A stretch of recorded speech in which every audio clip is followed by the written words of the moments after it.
Kapag nabigo kayo, ang pinakaayaw niyong mapunta ay siya ang lilipat. Madaling araw na sa House A nang ipinatawag ni Kuya ang girls para sa isang task.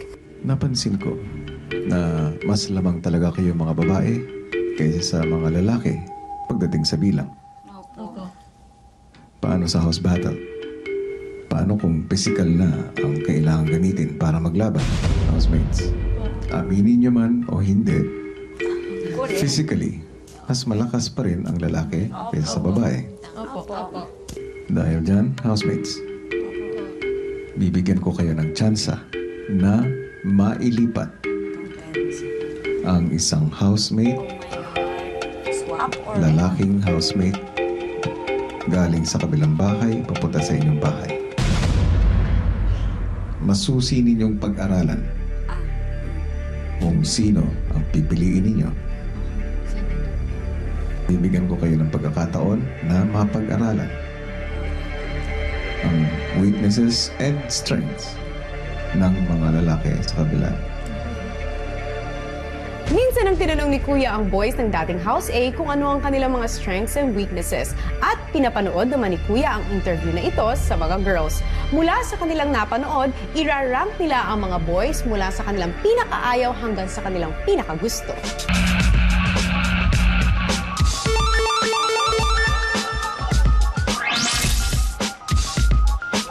Meron mo kahinahanap, basta ako'y parang pag ako'y pinangunahan mo,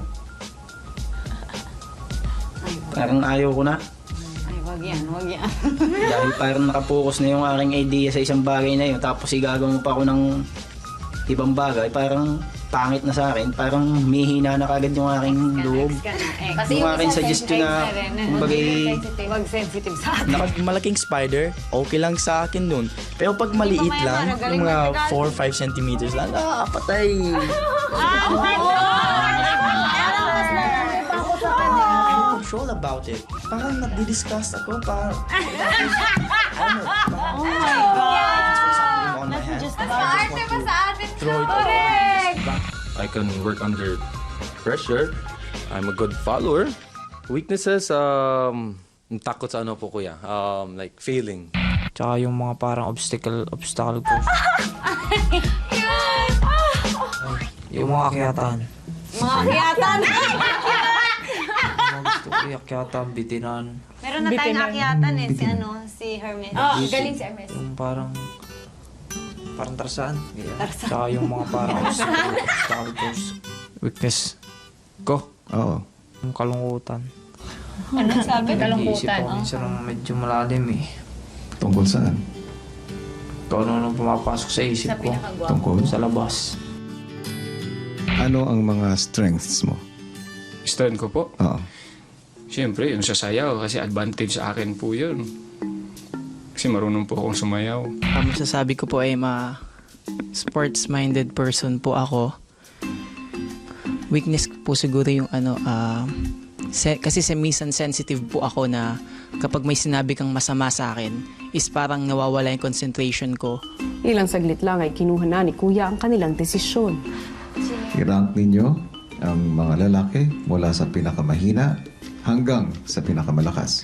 Pinakamahina si Rob. I agree. Next si Jason. Next si Si Johan.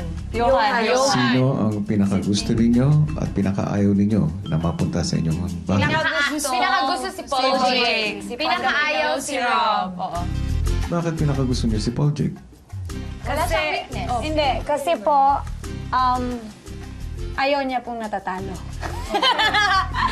Yun po ay Takot siya very matalo. much a good quality. Saka parang competitive talaga. Oo. Kapag competitive ang isang tao, 100% madaling manalo. At bakit pinakaayaw niyo si Rob? Maarte pa po siya sa amin. Ganito ang mangyayari. Bago sumikat ang araw, kinakailangan lagyan ng mga girls si Paul Jake ng 2 kiss marks sa noo habang natutulog. At kinakailangan hindi sila mahuli ng mga nasa kabilang bahay dahil pag nabuking sila, Kapag nabigo kayo, ang pinakaayaw niyong mapunta ay siya ang lilipat. Paglabas ng confession room, agad nilang ikinuwento sa boys ang gagawing task. Kailangan mamarkahan namin siya before pumutok ang araw. Paano markahan? Malagyan ng lipstick galing sa labi, dalawa sa forehead niya. Gagawin namin yan. Hindi siya dapat magising. Habang tulog sina Paul Jake at ibang taga House B, nag-ensayo at naghanda na ang girls ng House A sa gagawing task.